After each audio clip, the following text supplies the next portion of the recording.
दोस्तों, किसी मोमिन की इज्जत करते हुए उसे प्रोटोकॉल देना ये कितना बड़ा सवाब है, आपको इस हदीस मुबारक से पता चल जाएगा। एक मरतबा हज़रत सुलेमान फ़ारसी रज़ी अल्लाह ताला अन्हु हज़रत उमर रज़ी अल्लाह ताला अन्हु के पास गए। तो हज़रत उमर ने यूँ तकिए पर टेक लगाई हुई थी। जो ही हज़रत सुलेमान फ़ारसी आए तो हज़रत उमर रज़ी अल्लाह ताला अन्हु ने अपना तकिया उठाकर उन्हें दे दिया। तो हज़रत सलमान फ़ारसी ने कहा कि हुजूर ने इस बारे में एक हदीस इरशाद फरमाई है। तो हज़रत उमर ने कहा कि वो हमें भी इरशाद फरमाएं, हमें भी बयान कर दें।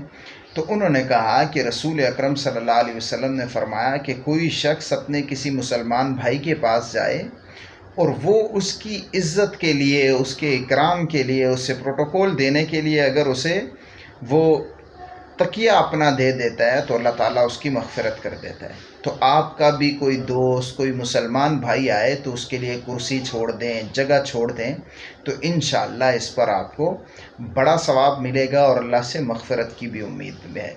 इस वजह से हमें चाहिए कि हर एक मुसलमान को प्रोटोकॉल दें, चाहे वो कमज़ोर हो या ताकतवर हो, अमीर हो या गरीब हो।